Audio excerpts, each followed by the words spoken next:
This is the #1 podcast for real estate brokers and leaders. You're listening to the Philip Gagnon Show.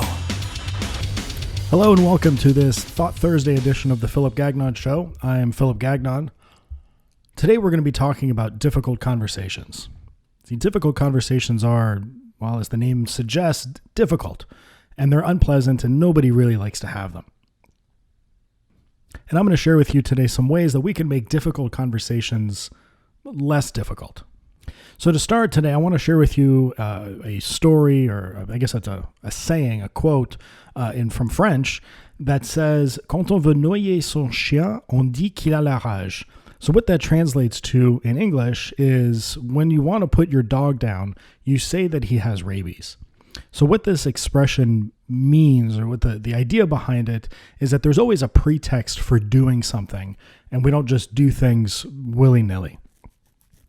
The problem with this philosophy, and this is the way that most difficult conversations are had, is that we wait for things, or we make things out to be at such a breaking point that we then have to have an emotional, difficult conversation as opposed to a logical, rational, difficult conversation. See, putting a pet down is never easy, and I don't mean to make light of it, but if you've had a dog that has lived a good life, over time they start to deteriorate, and there'll be signs, and the eyes start to go, and they become incontinent, and they're suffering, and they're in pain. Obviously, you want the pet to be with you for as long as possible, but for a lot of people, that decision to ultimately put the pet down, the dog down, gets made after so much pain and suffering, not to the animal, but to ourselves, because we're the ones that have to make the decision, and we have to, quote, have that difficult conversation, but we wait and we put it off until it becomes unbearable, and that the pain that we're going to suffer of the loss of the pet no longer outweighs the decision to take them to the veterinarian to have them put down. So difficult conversations are very much the same way, is that things will kind of build up over time, and they'll get worse and worse and worse. And then what happens is, rather than having a logical conversation or a rational conversation, we end up having this big emotional conversation. And you'll wake up in the morning and you say, you know what, that's it. Today's the day. Today's the day that we're going to have the conversation. I'm going to tell him, and I'm going to set him straight, and I'm going to do whatever. The reason that it got to this point is not that other person's fault. It's your fault. It's my fault. I let it go this far without ever having a conversation. So we need to have not difficult conversations. We need to have more uncomfortable conversations to prevent the difficult conversations from happening later. So the way that this would kind of manifest itself in the workplace is, you'd have an employee and they're doing stuff and you don't address it, and time goes on, it goes weeks and months and years. And then one day you decide to bring it up and they say, I've been doing this forever. I've been doing this for 6 months. Why are you bringing this up now? And then in their mind, they're looking for some other rationalization or whatever. And they say, oh, you know what it is? It's not that thing that I've been doing for 6 months that you never brought up. No, it's you saw me take those paper clips from the desk. And so now you're trying to fire me because I took 5 paper clips. Is that what this is about? Is that what this is?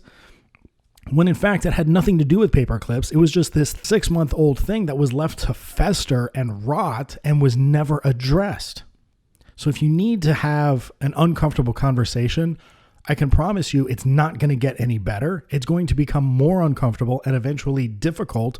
And eventually beyond that, it becomes painful. And these conversations hurt. They're never fun for anybody. However, if you do it early and you do it often, you won't have to have these difficult, painful conversations later. So a great example of this is driving a boat or flying an airplane. So if you're covering large distances, you're going from A to B, along the way, it's really easy to get off course. You've got wind and you've got waves and you've got all of these different things that are kind of pushing you around left and right, whatever. If you're in a plane in particular, you can get way off course really fast. So you could turn a 3-hour flight, or what should be a 3-hour flight, into a 4-hour flight simply because you got off course and you didn't make a lot of minor course corrections. Now, if you make these little corrections, you end up with a very sort of slight zigzag pattern that's almost imperceivable. But by doing so, you keep that 3-hour flight to a 3-hour flight. But if you don't pay attention and you go off and do whatever for 20 minutes, you come back, you're going to be miles off course. Then you have to make a huge correction to come back. And so when you're talking about people's behaviors in the workplace, huge corrections in behavior is definitely not comfortable for them. It's usually not comfortable to ask them. And number 3, it's just not likely that it's even going to happen. So when you see somebody doing something that they may not supposed to be doing, or you don't want them to do, or whatever, it's really, really important to correct it early and to correct it often. And it's not big swings. It's like, hey, you know what? This looks perfect. You did a great job with this. 2 things we need to change: make this bigger, make this smaller. And then the next time they do it, you say, you know what? This is perfect. 1 thing you need to change. I saw you made this bigger, so that's great. Keep that. But next time, don't worry about this one, but the next time, make this one smaller. And it's these sort of little things, and then all of a sudden you get into a rhythm, and then these conversations need to be had less and less often. When you do have to have difficult conversations, or even these uncomfortable course corrections, we'll call them, it's super important to not rely on emotional fortitude to get you through the conversation. See, there is something that needs to be changed, corrected, fixed, done differently, whatever it is.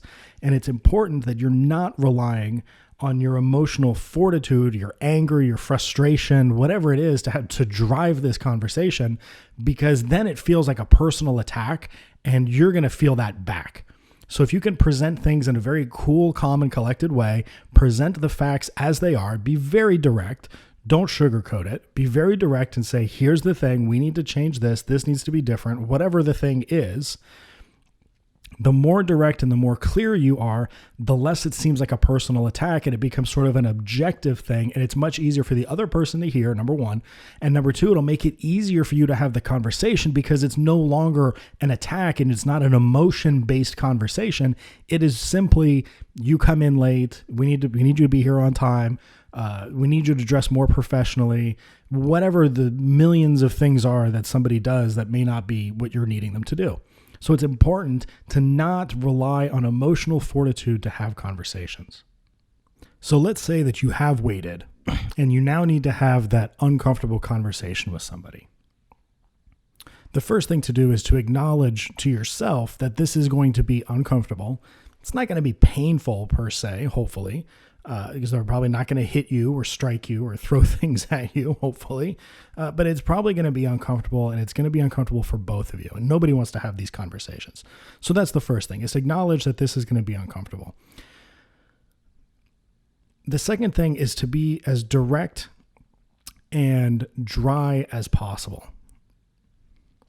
Now, the reason I say that is because if you have an overly long explanation, or it becomes unclear as to what it is that you want from this person, they're going to get frustrated because they feel like they're trying to hit a moving target.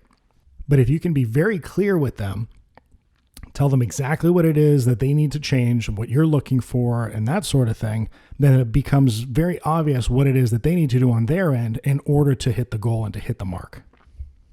Now, these types of conversations are not the place for blame, because the truth is, as a leader, it ultimately falls on you, not them. So it's important not to talk about blame. It's important not to blame anybody, not to take blame yourself per se, because that gets into a whole nother situation where you start blaming yourself, but then they're having this conversation with you and they can't figure out why you're blaming yourself, but then you're having the conversation with them if it's ultimately your fault. So don't even get into it. Just be very dry, very direct, to the point. Say, you know what? We need to talk about this thing. We need to make a change. I need you to do this differently. I need you to do this better. I need you to be this way, whatever it is that you're asking him to do, and explain why it is that that's important. So I wouldn't get into the blame, but definitely get into the reasoning as to why it's important. So when you come in late, it puts a burden on your team. It sets a standard, whatever, dressing professionally, quality of work, whatever it is, explain why it is that you're asking him this. So then they can understand where you're coming from and where it is that you're ultimately trying to go, and they can get on that trajectory with you and be with you as opposed to kind of working against you. Over the years, I've had the opportunity to build teams, acquire teams, restructure teams. I was handed teams. One of the things that I've learned and that I've learned in coaching others is that it's very, very important from day one to set that trajectory, to set that expectation, to have those conversations. Again, not big swings left and right, just little lefts and rights. Think about when you're driving on the highway. You don't go all the way to the left lane and then all the way to the right lane and all the way back to the left lane. It's a little bit left, it's a little bit right. You stay in your lane, you keep moving forward. And those are the uncomfortable conversations that need to be had to avoid the difficult conversations later. Thank you so much for listening, and we'll see you next week for another Thought Thursday. This was the Philip Gagnon Show. Be sure to visit us on Facebook at facebook.com/The Philip Gagnon Show and join in on the conversation, access the show notes, and discover some fantastic bonus content. The Philip Gagnon Show.